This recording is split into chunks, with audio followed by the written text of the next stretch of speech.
Добрай раніцы, шаноўнае гаспадарства. Яшчэ нават цёмна, а я ўжо бягу. Ведаеце чаму? Таму што Менск лепшы за Мадрыд? Не, насамрэч, проста ёсць адна выстава цікавая. Або ўсім па парадку.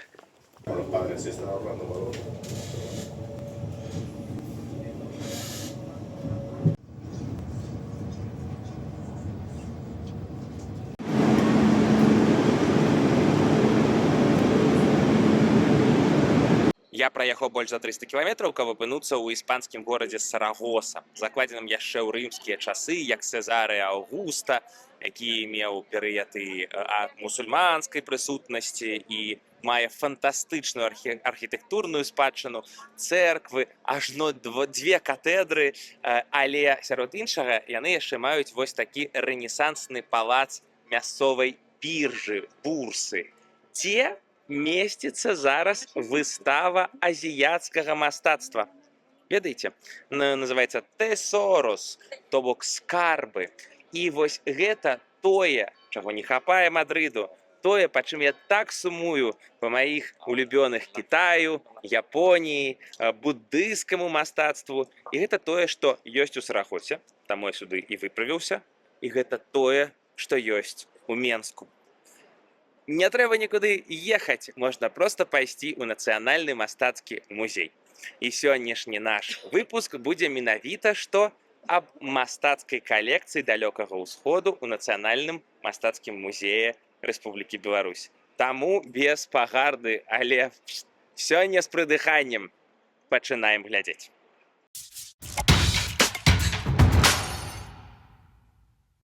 Элементы традыцыйнай культуры далёкага ўсходу добра знаёмыя шмат каму з беларусаў. Самурай, ніндзя, гейшы ў кімано з веерамі, асабліва падлеткам ды айцішнікам. Дзякуй анімэ, дэсу. А таксама фанатам больш якаснай анімацыі, Хаяо Міядзакі, напрыклад, ці іх больш сталым сінефілам, што глядзелі стужкі Акіра Курасавы. Але бадай што самым распаўсюджаным феноменам усходняй культуры ў Беларусі, на мой погляд, з'яўляецца ежа. Так, таму свой маленькі усходні цыкл я вырашыў здымаць у ядальнях з адпаведным нацыянальным каларытам. І як вы, пэўна, ўжо зразумелі, ітадакімас, я прымаю гэтую ежу, пачынаць будзем з Японіі.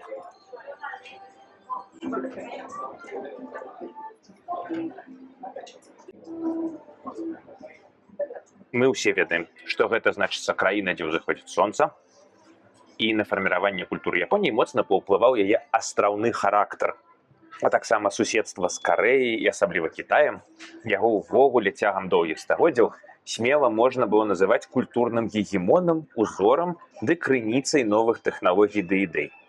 Але у пачатку 17 стагоддзя Японія па выніках вялікага крывавага крызісу адгарадзілася ад усяго свету так званай бамбукавай заслонай. І калі праз 250 год ЗША ды іншыя еўрапейскія краіны вымусілі адкрыцца, то свет убачыў тую фантастычную, асаблівую, рафініраваную, незвычайную, эстэцкую, таемную культуру, з якой мы і будзем сёння знаёміцца. Знаёміцца будзем, як я ўжо казаў, на прыкладзе экспазіцыі Нацыянальнага мастацкага музея ў Менску. Зал мастацтва Азіі маё першае месца працы, месца першых экскурсіяў і крокаў увогуле ў пасярэдніцтве паміж публікай і творамі. І самая выразная частка японскай экспазіцыі – гэта вялікая вітрына з кімано.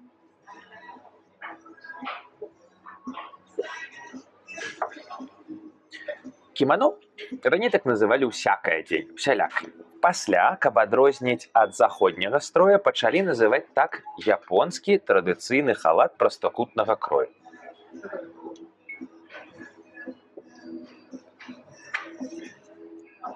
Дарэчы, фанаты японскай культуры дзеляцца на дзве групы. Адны абразяцца і, мабыць, у вас плюнуць, калі вы скажаце, што кімано гэта халат. А чальцы другой групы ведаюць, што кімано гэта халат. А хутчэй комплекс халатаў. Магло быць да 12 слаёў, пры гэтым традыцыйны японскі строй не выкарыстоўвае гузікаў. Слаі шчыльна адзін на адзін заворваюцца і паступова фарміруюць прастакутны сілуэт японскай жанчыны. Адвароты ніжніх кімано бачны ў раёне каўнера ці на грудзях, і прыёмы камбінавання колераў і фактуру тканіны гэта асобнае мастацтва, што дэманстравала адукаванасць і вытанчанасць чалавека.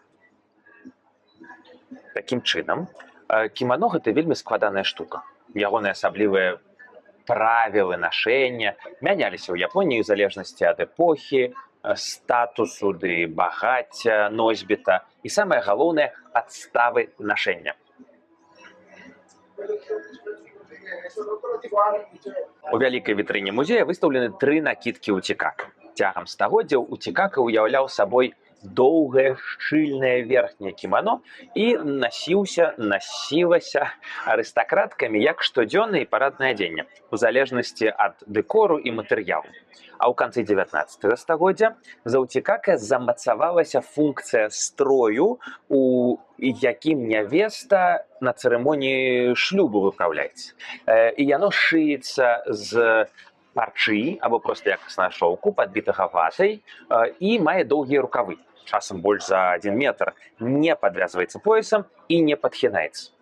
Звязанасць з рытуалам шлюбу добра бачная ў дэкору аднаго з музейных уцікака. На ім выяўлены вазкі з зачыненым полагам. У такім зачыненым ад любых позіркаў вазочку ехала нявеста брацца шлюбам у сінтаісцкі храм. І, ведаеце, нявеста едзе ў белым строі, а гэта, нагадаю, колер смерці і жалобы для шмат якіх традыцыйных культураў. Японскае не выключэнне. Выданніца пакінула дом бацькоў і свой род, і духі продкаў больш не абараняюць яе. Праз рытуал шлюбу яна будзе уключана ў род мужа, пяройдзе пад апеку іншых продкаў. А пакуль яна вось у гэтым памежным стане, яна ўразліва для праклёну ці псоты, для злых духаў. Таму і трэба яе хаваць за полагам. Вось пасля рытуалу яна вернецца ў свет жывых і апране прыгожыя разнакаляровыя уцікака. Тады ўжо можна весяліцца.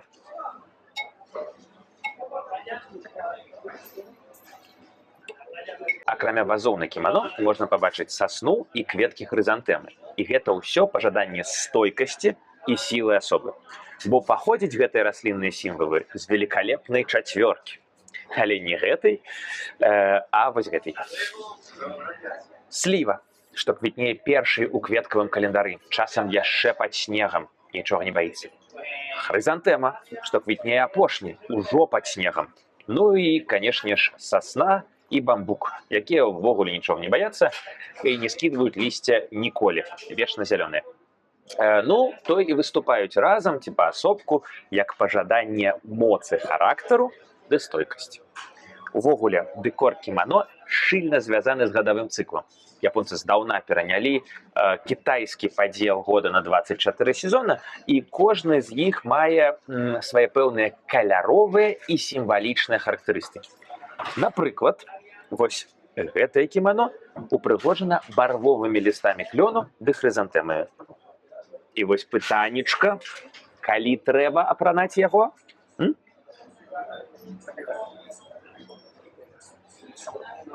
Так, увосень, перыяд каляновай чырвані, ёсць у Японіі вялікім прыгожым святам і называецца момідзі.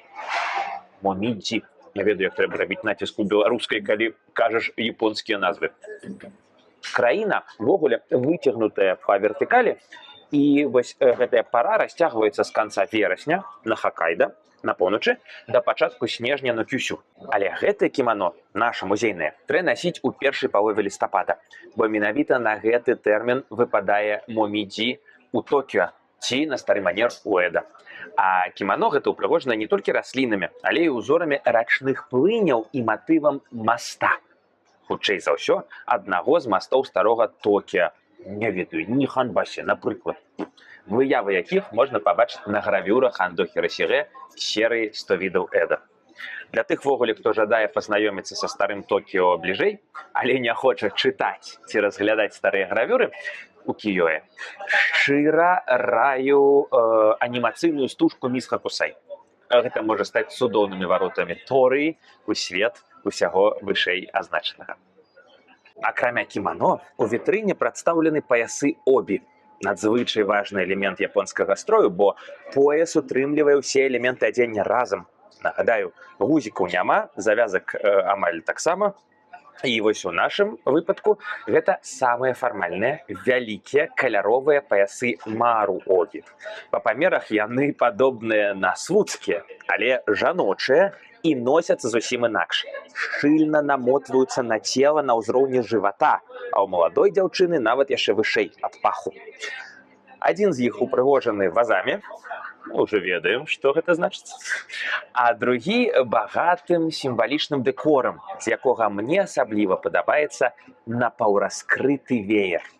Так, менавіта напаўраскрыты. Гэта важна. Але ж як гэта працуе? А так што напаўраскрыты веер, ён можа раскрыцца яшчэ шырэй. А гэта значыцца, ваш жыццёвы шлях будзе пашырацца. Цалкам раскрыты веер можа толькі закрывацца ці парвецца, калі будзеце занадта упарціцца. І менавіта вось гэты сімвал для мяне ці не улюбёнейшы прыклад таго, наколькі паэтычна і ці не да маніякальнасці распрацавана ў японцаў сімволіка. Прытым, вобразы гэтай культуры далёка не заўсёды маюць непасрэдную сувязь з рэчаіснасцю. І добры прыклад гэтага ў вітрыне побач з кімано.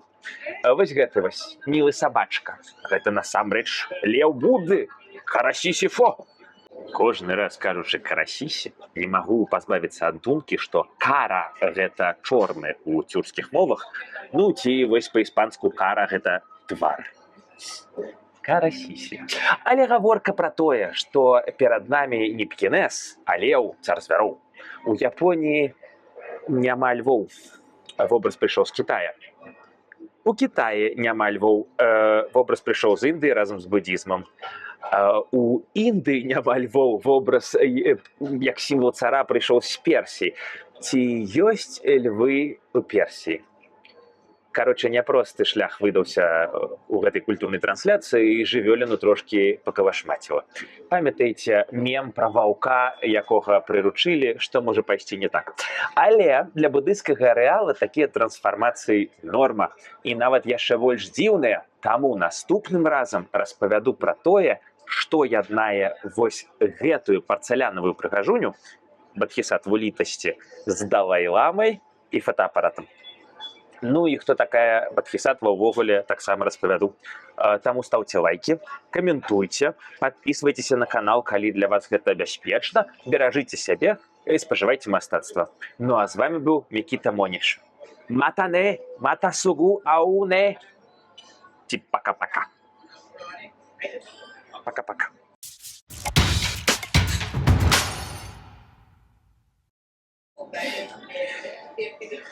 Ой. Пакуль записываў, усё паставала. Але як смачна.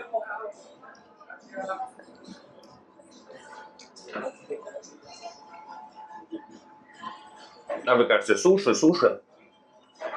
Супец, молодец.